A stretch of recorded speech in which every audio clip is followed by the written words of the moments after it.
Hello everyone, time for another wargaming update, show you my painting progress. Sort of slow and steady progress on several different projects, so not much progress on any one in particular. I've painted up, as you can see, some more 15mm figures for my Pony Wars project. These are all Freycore models. Little bit of an experiment. I wanted to sort of expand away, or not away, but out of from my Blue Moon figures, simply because I'm gonna need a ton of figures if I ever want to play a game of the Pony Wars rules. And the Blue Moon figures are great, but it's going to get very repetitive. So I thought I'd paint up a command pack from Freycore from their Yellow Ribbon range, and yeah, they're okay. I think I will find it a lot more tedious painting up a lot of these figures, though. They're not brilliant sculpts, quite an old range now, and a lot of the detail on them is a little bit difficult to understand, so it got a bit frustrating. But once they're painted and based, they're nice enough. So they are the four figures on horseback either side of the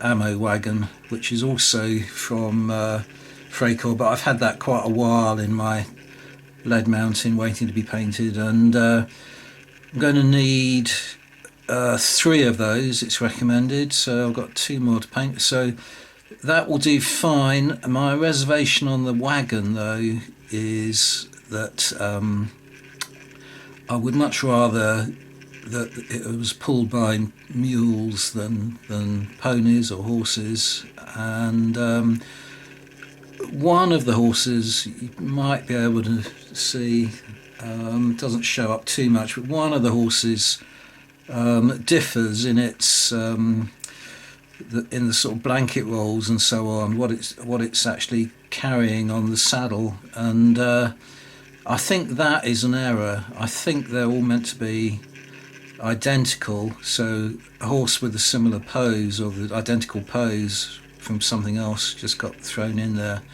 because on the website there's a photograph of this model, and all 4 horses are identical. And I haven't delved into my painted armies to check, but I'm pretty sure that the horses are the same as the ones pulling limbers and so on from their ACW range. So all those combined, yeah, make it sort of a bit suboptimal, but not distressingly so. So I'll probably get hold of 2 more of those and paint them up for use in the walls. But as far as the actual cavalry figures go, I probably won't get many. I want, as you also might probably notice, I want to sort of try and start to arrange the cavalry troops by horse colour as well. So that's why on the 2 different bases the horses' colours are identical. So that's the plan anyway, and that's the first little bit of progress that I've made painting wise. Next up, some figures from the assault group. So this is a mortar team, US Marine mortar team with 81mm mortar. So getting pretty close to having painted all the figures from the assault group that I'm interested in acquiring.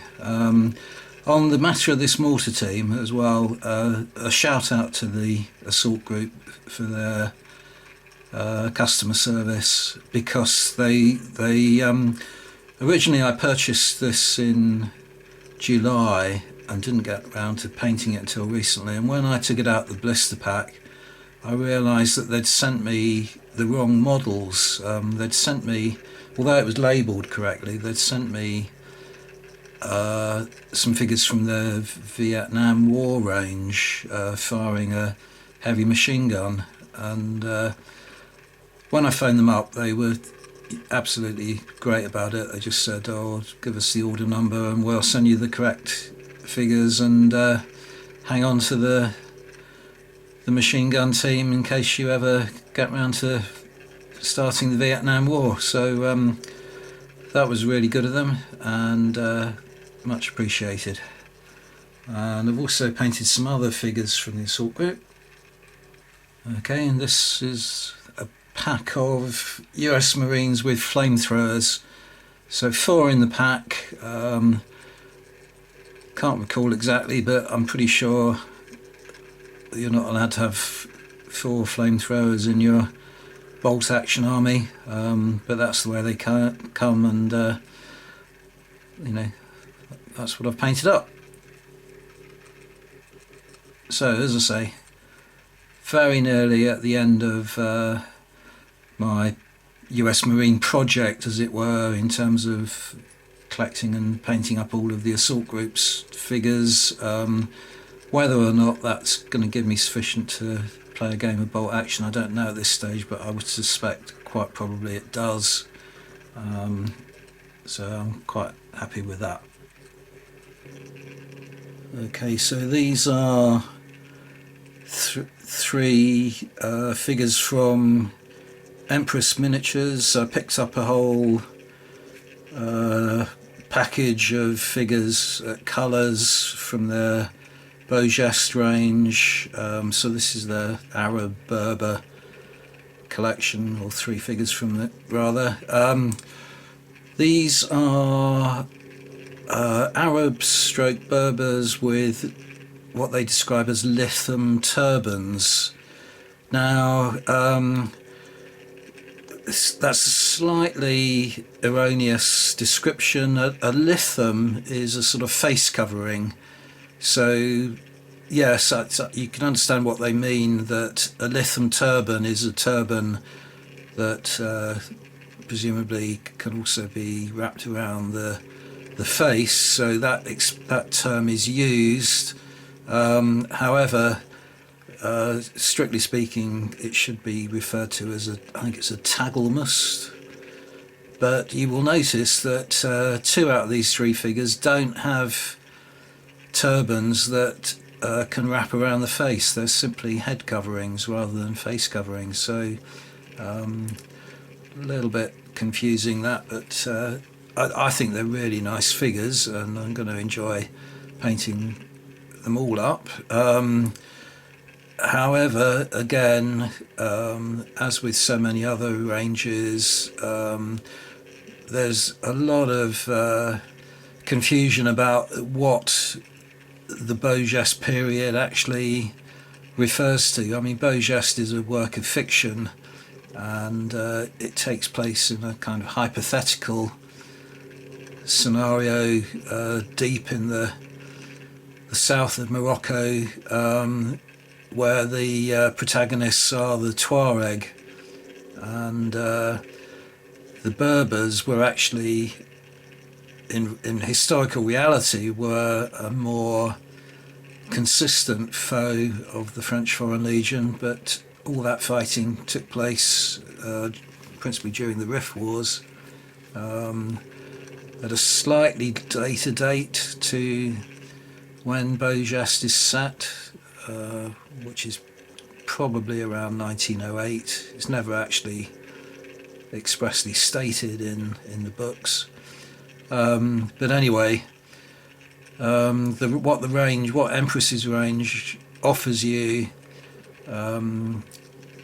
as do so many other ranges, is a sort of mismatch between the French Foreign Legion portrayed as they might have appeared in 1908, alongside fighting against Berbers who were more likely to have been fighting the French Foreign Legion around slightly later, 10 or 15 years later, going on into the 1920s. So all the figures from the Empress range so far, and it is an emerging range, so I don't know whether they are going to bring out figures on foot, but at the moment everything in the Berber range is on horseback, which again makes it a little bit difficult to play games with them, fighting against French Foreign Legion in fortifications, which wasn't really the kind of fight. It's a fictional account, wasn't really the kind of conflict that actually occurred at any time in history. But anyway, having said all that, it's making me sound as though I'm down on these figures, and I'm not. I think they're fantastic, and as I say, I'm going to enjoy painting up the rest of them. So I've also been working on a few little bits and pieces of terrain and scenic items. So one of the things I wanted to get done fairly swiftly was this tilt yard from Curtis or First Corps. So this is still on their website, but it was originally intended to be part of the Crossed Lances game. So it's specifically designed for use with that set of rules, in that there are 3 sections, but each section is divided. I don't know if you can make them out, but there are lines, so that's how you advance the jousting knights across. So it means I've now got the very kind of rudiments of a game of cross lances, so I'll be able to try those rules out. So there are 2 of the figures that I've previously painted up. Yeah, so I'm going to be able to give that a go soon. And I've also been painting up a few other little bits and pieces of scenery, one of them being a repainting really of a very old model, Ian Weekly model that I've had kicking around for a long time now. So I touched that up with a new coat of paint, and that will just act as a sort of a little bit of a backdrop to the jousting game. And also connected to that sort of feudal project, I've printed up and painted a couple of tiny little items from Printable Sceneries Country and King Kickstarter. 2 little fountains, just to experiment with how they painted up and the colours and so on, and wanted to also have a little bit of a dabble with some water effects, see how I got on with that. Now, in terms of the water effects, it was an interesting experiment, but not entirely content with the way it turned out. I used 3 different materials. So there are 2 models here. That's the same fountain that's depicted, only one of them has the water running through it and the other doesn't. So on this one I used AK still water, which comes in quite a large container with a nozzle that you squeeze out, and then it is self-leveling. So that was pretty good, except for the fact that you get bubbles as you squeeze it out the nozzle, and they are the devil to try and eliminate. If you sort of try and break them up with a tip of a paintbrush or something like that, then all you do is reduce the size of the bubble down, but multiply the number of bubbles. so it was virtually impossible to eliminate. And I just sort of hoped that as the sort of material cured, that the surface tension would burst the bubbles, and you can see probably that that wasn't actually the case. And in particular on the top there was a whole collection of bubbles. So in the end I used a different material that I'll tell you about in a second, just to make it look as though there was still a little bit of water, sort of slight water pressure, giving a kind of fountain effect on the top there. But you can probably see in the corner there a whole load of bubbles that just going to have to put up with, but not the end of the world. And I do quite like that, that wet look that it gives. But on the other one, the model is sort of moulded with a rippled effect on the water already. So for that I used two different products. One was AK Water Gel Transparent. Now that is meant to be more representative of moving water, so it's not self-leveling.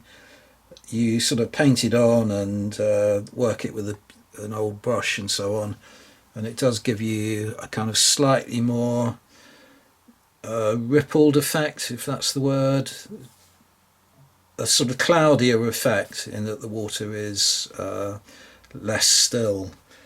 But then on top of that I also used AK Water Gel Effects, which is another kind of pasty type material that you can model, and even if in a vertical direction, it will still kind of retain its shape once you've pasted it on. So that I used on the very top. There is a sort of 3D resin element underneath that, but I sort of painted over it the water effect, and also on the spout there coming out of the fountain, and also on top on the crests of all those ripples. Now what I imagined, and I've actually had to reapply, put several coats on. It does on the side of the jar. I don't know if you can see that there, but it's meant to be for things like ships' wakes and things like that, and I couldn't get it to dry that white. I don't know whether constant kind of reapplication, and more layers would actually get that effect. I don't know, but as you can see, it dried a lot clearer, still kind of opaque, but certainly not white. But and that was what I used on the top of that one there as well. So yeah, I sort of like the effect, but it wasn't quite what I sort of imagined when I first set about doing it. Anyway, that's all the bits of painting that I've got done. I've just got a small purchase to show you as well. Okay, now I've spent a lot of money recently, but not on anything that you'd be particularly interested in looking at. Paints, brushes, various materials, lots on 3D printing materials such as resin and alcohol and all that kind of thing. So a lot of money spent, but the only thing that I've purchased in the way of figures has been this lot of figures here. Now these are to do with jousting. I could recall in the past that Steve Barber used to sell really interesting figures for a jousting scenario, so I thought I would try and seek them out.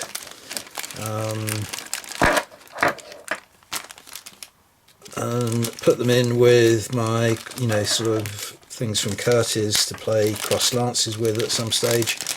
And like so many Steve Barber figures, that, you know, I don't understand why he feels compelled to do it, but he stops them. He just ceases the line. Particular disappointment to me was when he stopped doing his Mongols, that I thought were really good. But anyway, happily, I discovered that the jousting figures, or the majority of them anyway, as far as I can see, are still available from CP Models. So I went to their website and purchased a few.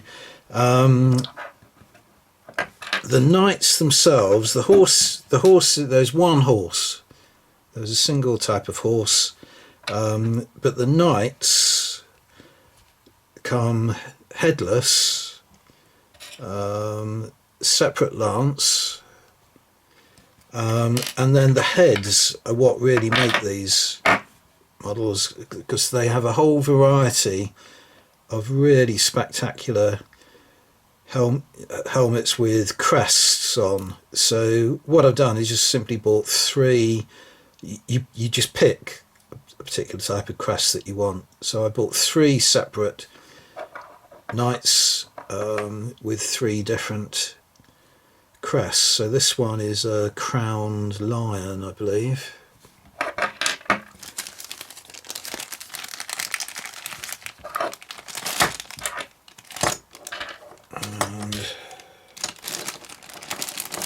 I also got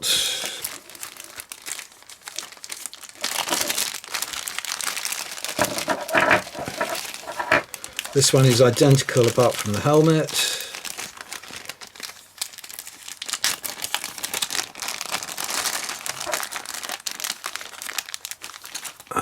So this one is a swan, or a swan's head.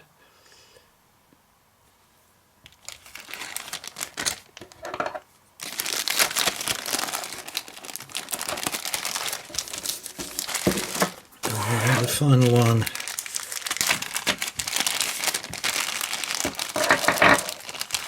is in here.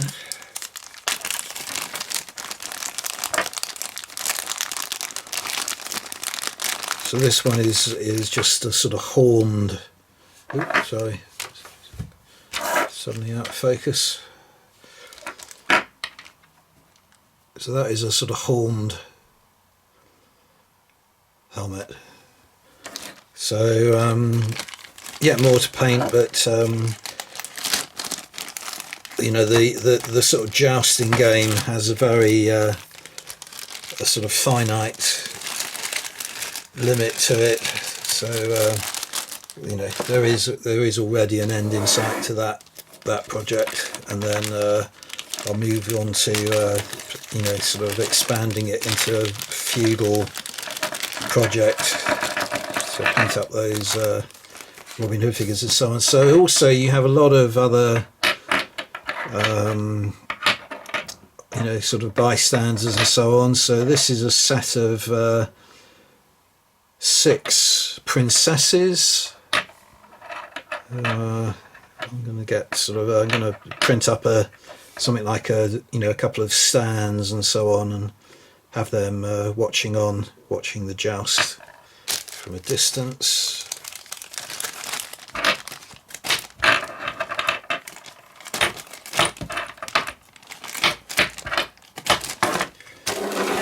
And the central kind of spectators are going to be, I don't know if these are royalty. Yeah, he's wearing a crown, so it must be the king sitting thus watching the show, and the queen similarly on another chair, and you get 2 heralds, so identical figure but either side of them. And finally